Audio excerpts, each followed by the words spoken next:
है जो अल्पकाल में मज़ेदार और आसान हो, उन्हें मेहनत भरे काम करना पसंद नहीं होते, जो लंबे समय में बेहतर परिणाम पाने के लिए ज़रूरी हैं। हर सुबह उठने पर आपके सामने एक चुनौती होती है। क्या मज़ेदार और आसान काम करें, या फिर वह काम करें जो मुश्किल लेकिन ज़रूरी है।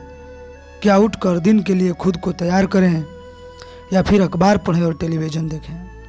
आपका व्यवहार के महत्व और मूल्य का विश्लेषण करने का सबसे अच्छा तरीका यह है कि इसे लंबे समय में कैसे परिणाम मिलेंगे। वह कार्य मूल्यवान और महत्वपूर्ण है जिसके आपके जीवन में महत्वपूर्ण सकारात्मक परिणाम हो सकते हैं। दूसरी ओर वह कार्य व्यवहार महत्वहीन और अप्रासंगिक है जिसके कोई महत्वपूर्ण सकारात्मक परिणाम नहीं होते। मिसाल के तौर पर अगर आप कॉफ़ी पीते हैं, अखबार पढ़ते हैं और टेलीविज़न देखते हैं तो इन कामों का आपकी सेहत, खुशी, समृद्धि पर या तो कोई असर नहीं होगा या फिर सिर्फ नकारात्मक असर होगा। आप ये चीज़ें कई घंटों तक कर सकते हैं। भले ही आप मानव जाति के इतिहास में सबसे कुशल अखबार पाठक, टेलीविज़न दर्शक और कॉफ़ी पीने वाले बन जाएं, लेकिन इसका आपके भविष्य पर शून्य प्रभाव पड़ेगा। इसलिए परिभाषा के अनुसार ये महत्वहीन, कम महत्व के काम हैं, क्योंकि इनके कोई सकारात्मक परिणाम नहीं होते हैं। दूसरी ओर हर सुबह उठकर आधा या 1 घंटे पढ़ने, सप्ताह में 3-4 दिन व्यायाम करने और समय के सबसे मूल्यवान उपयोग पर हमेशा ध्यान केंद्रित करने से आपको भविष्य में महत्वपूर्ण परिणाम मिलते हैं। इन कामों की आदत डालने से इस बात की लगभग गारंटी मिल जाती है कि आप जिंदगी में आम आदमी से बहुत ज़्यादा हासिल करने वाले हैं। हर सुबह जब अलार्म घड़ी बजती है तो आपके पास हर बार यह चुनने का मौका होता है कि आप इन 2 दिशाओं में किस दिशा में जाना चाहते हैं। हर चीज़ महत्वपूर्ण होती है। एक गुण युगों युगों से जीवन में सफलता या असफलता, प्रसन्नता या प्रसन्नता, सम्मान या सम्मान की अति महत्वपूर्ण निर्धारक रहा है। यह है आत्मानुशासन का गुण। सबसे सफल और खुश लोग हमेशा सबसे कम सफल और सबसे कम खुश लोगों से हमेशा ज़्यादा अच्छी तरह अनुशासित होते हैं। अल्बर्ट हार्वर्ड ने लिखा था, आत्मानुशासन खुद के काम कराने की योग्यता है जो आपको करना चाहिए जब आपको उसे करना चाहिए, चाहे आप उसे पसंद करते हो या नहीं करते हो। उस काम को करना आसान होता है जिसे करने का मन हो, जो मज़ेदार, आसान या आरामदेह हो। लेकिन जब किसी कठोर या मुश्किल काम को करने की बात आती है तो आपको न्यूनतम प्रतिरोध वाले मार्ग पर चलने की इच्छा से जूझना पड़ता है। इसी समय अनुशासन की ज़रूरत पड़ती है। अचरज की बात यह है कि आप खुद को जितना ज़्यादा अनुशासित करते हैं, आप स्वयं को उतना ही ज़्यादा पसंद करते हैं और स्वयं का उतना ही ज़्यादा सम्मान करते हैं। आप ज़्यादा अच्छे और शक्तिशाली बन जाते हैं। आप जितने ज़्यादा अनुशासन का इस्तेमाल करते हैं, आप उतना ही ज़्यादा काम कर पाते हैं और उतना ही बेहतर महसूस करते हैं। आत्मानुशासन सिर्फ व्यवहारिक नतीजों के संदर्भ में ही परिणाम नहीं देते हैं, यह सकारात्मक नज़रिए और आत्मसम्मान व आत्मगौरव के उच्च स्तरों के संदर्भ में भी परिणाम देता है।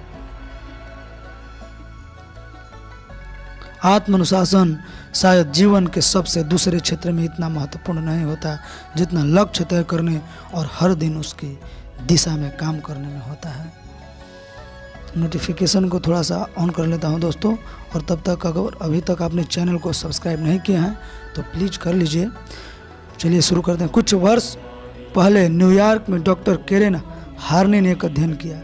इसमें प्रतिभागियों के लक्ष्य तय करना सिखाया गया और आने वाले महीनों तथा वर्षों में उनको मिलने वाले परिणामों की निगरानी की गई। उन्हें बड़ी उल्लेखनीय बात पता चली, प्रतिभागियों ने अपने लिए जो लक्ष्य तय किए थे उन्होंने उनमें से 95% लक्ष्य हासिल किया। इस बारे में सोचे, लक्ष्य तय करने वालों की सफलता की दर 95% थी। यह बेहद आश्चर्यजनक बात है। हालांकि यह उससे मेल खाती है जो हम इस विषय के बारे में जानते हैं। यह विज्ञान के सहारे जिस नतीजे पर पहुँचे उसमें हम सदियों से व्यवहारिक रूप से जानते हैं। हर मानवीय कार्य उद्देश्य पूर्ण होता है, इंसान स्वचालित रूप से और आसानी से लक्ष्य तय वो हासिल करते हैं। बशर्ते वे लक्ष्य तय करें। एक बार जब आप पूरी तरह से स्पष्ट कर लेते हैं कि आप क्या चाहते हैं और उस दिशा में बढ़ाने वाले कामों को ज़्यादा करने के लिए खुद को अनुशासित करते हैं, तो आपकी सफलता की लगभग पूरी गारंटी है। सवाल यह है कि यदि लक्ष्य तय करना और लक्ष्य हासिल करना स्वचालित है और आपके तंत्र में ही बना हुआ है, तो फिर इतने कम लोगों के पास लक्ष्य क्यों होते हैं? बहुत से अध्ययनों में बताया गया है कि सिर्फ 3% वयस्कों के पास योजनाओं के साथ स्पष्ट तथा लिखित विशिष्ट लक्ष्य होते हैं। जिन पर लक्ष्य वाले 3% लोग बाकी 97% लोगों से ज़्यादा दौलतमंद बन जाते हैं। लक्ष्य तय करने की 7 कुंजियां हैं। ये सामान्य सिद्धांत लगभग हर लक्ष्य पर लागू होते हैं। जब आप किसी ऐसे व्यक्ति को देखें जो अपने लक्ष्य हासिल नहीं कर रहा है, तो यह समझ लें कि वह इन 7 मुख्य क्षेत्रों में से किसी एक में कमज़ोर है। पहली कुंजी यह है कि लक्ष्य स्पष्ट, विस्तृत, विशिष्ट और लिखित होने चाहिए। लक्ष्य अस्पष्ट या आम नहीं हो सकते, जैसे सुखी होना या ज़्यादा पैसे कमाना। लक्ष्य विशिष्ट, मूर्ति, ठोस होनी चाहिए। लक्ष्य का मतलब है कोई ऐसी चीज़ जिसका स्पष्ट चित्र आप अपने मन में देख सकें और उनकी कल्पना कर सकें। लक्ष्य तय करने की दूसरी कुंजी यह है कि लक्ष्यों को नापने योग्य और वस्तुनिष्ठ होना चाहिए। वे ऐसे होने चाहिए कि कोई भी उनका विश्लेषण और मूल्यांकन कर सके। बहुत सारे पैसे कमाना लक्ष्य नहीं है, यह तो सिर्फ एक इच्छा या फंतसी है जो हर इंसान के मन में होती है। दूसरी ओर विशिष्ट समयावधि में निश्चित धनराशि कमाना एक सच्चा लक्ष्य है। तीसरी कुंजी यह है कि लक्ष्यों के साथ समय सीमा होनी चाहिए, यानी लक्ष्य में समय सारणी, डेडलाइन और उप डेडलाइन का उल्लेख होना चाहिए। वास्तव में कोई भी लक्ष्य हवाई नहीं होता है, सिर्फ डेडलाइन हवाई होती है। एक बार जब आप अपने लक्ष्य के लिए एक स्पष्ट समयावधि और डेडलाइन तय कर लें, तो फिर उस समय तक लक्ष्य हासिल करने की दिशा में काम करते रहें। यदि उस डेडलाइन तक लक्ष्य हासिल न कर पाए हों, तो दूसरी डेडलाइन तय कर लें और ज़रूरत पड़ने पर तीसरी डेडलाइन तय कर लें। इसी तरह लक्ष्य की दिशा में तब तक काम करते रहें जब तक आप अंततः कामयाब न हो जाएं। भारत में लाखों करोड़ों लोग हर साल विमान यात्रा करते हैं। हजारों हवाई जहाज लाखों लोगों को बैठाकर हर दिन देश में उड़ान भरते हैं। लगभग हर शहर और कस्बे की जमीन को छूते हैं। उड़ान अरबों डॉलर का उद्योग है जो हम सभी को स्पर्श करता है। उड़ान उद्योग और हर यात्री की सफलता पूर्णतः सुनियोजित, कंप्यूटरीकृत, स्वचालित राष्ट्रीय लक्ष्य निर्धारण का परिणाम है। जब भी आप कोई यात्रा करते हैं तो आपके मन में एक खास शहर या लक्ष्य होता है। आप सटीकता से निर्णय लेते हैं कि आप कब यात्रा करना चाहते हैं और इनमें कितना समय लगेगा। आप हवाई अड्डे तक की दूरी और सुरक्षा जांच आदि के लिए आवश्यक समय का अनुमान लगाते हैं। आप यह आकलन करते हैं कि अपने मन चाहे शहर तक उड़ान भरने में कितना समय लगेगा और फिर हवाई जहाज से उतरने के बाद अपने मन चाहे जगह तक पहुंचने में कितना समय लगेगा। आप अपनी यात्रा के हर हिस्से के लिए निश्चित समय सारणी बनाते हैं। हर साल करोड़ों लोग यही करते हैं। वे अविश्वसनीय सटीकता और समयबद्धता के साथ अपनी वर्तमान जगह से अपनी मनचाही जगह तक सफलतापूर्वक यात्रा करते हैं। यह बड़े पैमाने का लक्ष्य निर्धारण है। यही प्रक्रिया व्यक्तिगत स्तर पर आपके लिए भी काम करती है। लक्ष्य निर्धारण की चौथी कुंजी यह है कि आपके लक्ष्य चुनौतीपूर्ण होने चाहिए। उन्हें हासिल करने के लिए आपको थोड़ा अतिरिक्त प्रयास करना होता है। आपने अतीत में जो हासिल किया है वे उसके आगे होने चाहिए। आपके लक्ष्यों की सफलता की 50% संभावना होनी चाहिए। इससे लक्ष्य की दिशा में बढ़ने की प्रक्रिया थोड़ी तनावपूर्ण बन जाती है, परंतु यह आपको अतिरिक्त प्रयास करने के लिए विवश करती है, जिससे आपके कम सर्वश्रेष्ठ गुण निकल कर बाहर आते हैं। जिससे आपके कई सर्वश्रेष्ठ गुण निकल कर बाहर आते हैं।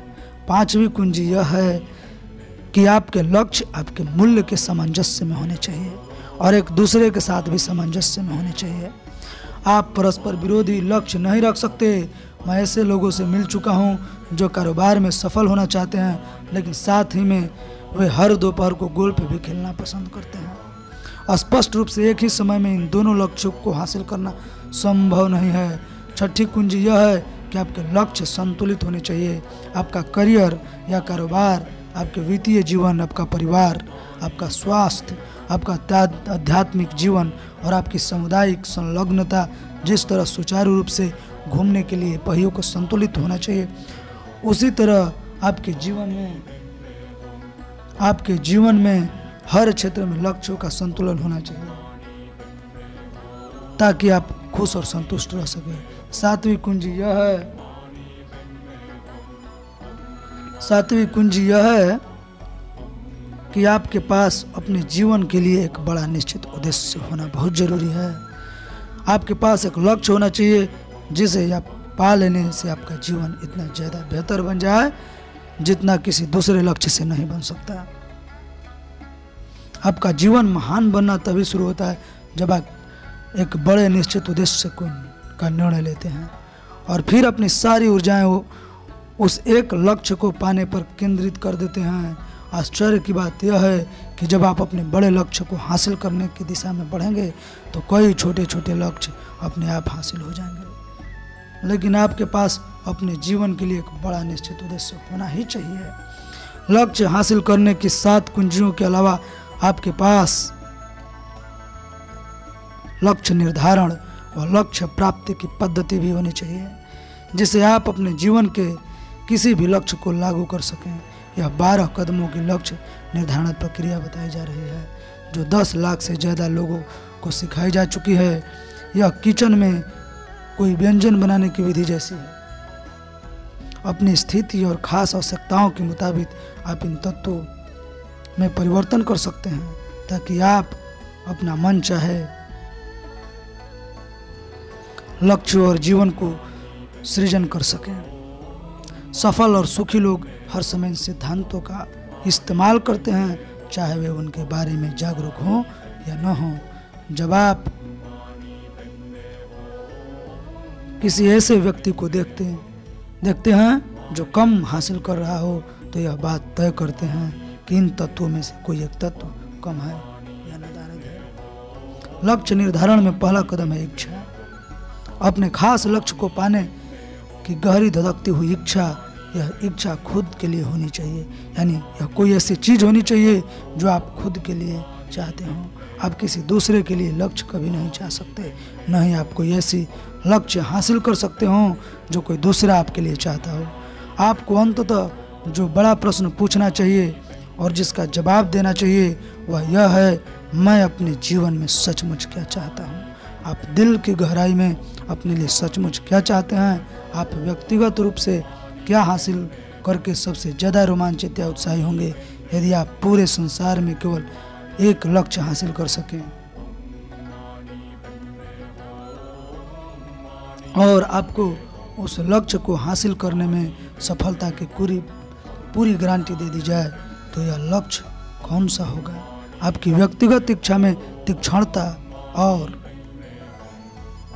गहराई से ही यह तय होगा कि आप अपने तय लक्ष्य को पाने के लिए कितना ऊर्जा और संकल्प लगाते हैं। आप सचमुच क्या चाहते हैं और आप उसे कितनी शिद्दत से चाहते हैं। लक्ष्य निर्धारण में दूसरा घटक या कदम है विश्वास। आपको अपने दिल की गहराई में पूरा विश्वास होना चाहिए कि आप लक्ष्य के हकदार हैं और उसे हासिल करने में सक्षम हैं। विश्वास वह उत्प्रेरक है जो आपकी तमाम मानसिक और शारीरिक शक्तियों को सक्रिय कर देता है। आध्यात्मिक संदर्भ में विश्वास को आस्था कहा जाता है। हर क्षेत्र में ऊंची सफलता पाने वाले सभी लोग जबरदस्त आस्था और विश्वास वाले स्त्री पुरुष होते हैं। उन्होंने अपने लिए जो लक्ष्य तय किए हैं उन्हें हासिल करने की अपनी क्षमता में उन्हें गहरा विश्वास होता है। आश्चर्यजनक बात यह है कि जब आप खुद के लिए हर एक स्पष्ट लक्ष्य तय कर लेते हैं। कोई ऐसी चीज जिसे आप सचमुच चाहते हो और आप हर दिन इसकी दिशा में काम करने लगते हैं तो आपकी इच्छा प्रबल बनती जाती है और आपका विश्वास गहरा होता जाता है। आगे उठाए गए हर कदम के साथ आपका यह विश्वास गहरा होता है कि आप यह कर सकते हैं। इस कथन का अर्थ है 1000 मील लंबी यात्रा भी एक कदम से शुरू होती है। सफल होने की आपकी चरम योग्यता में आपके विश्वास का स्तर आपके संकल्प और लगन का मुख्य निर्धारक है। इसलिए वह अनिवार्य है कि आप ऐसे लक्ष्य बनाएं जो विश्वास करने और हासिल करने योग्य हो, खास तौर पर शुरुआत में। उदाहरण के लिए आप यह लक्ष्य तय नहीं कर सकते कि आप 1 साल में गरीबी से वित्तीय आत्मनिर्भरता तक पहुंच जाएंगे। ऐसे लक्ष्य का नाकाम होना तय है क्योंकि यह आपकी क्षमताओं से बहुत ज़्यादा परे है। आपको तो यह ऐसा लक्ष्य तय करना चाहिए जिस तक पहुंचा जा सके और फिर उसके बाद एक और लक्ष्य और फिर एक और लक्ष्य। एक समय में एक छोटे छोटे लक्ष्य हासिल करने से आपका आत्मविश्वास बढ़ जाता है। आप गति में आ जाते हैं। अंततः आप उस बिंदु तक पहुंच जाते हैं जहां आपको विश्वास हो जाता है कि ऐसा कोई लक्ष्य नहीं है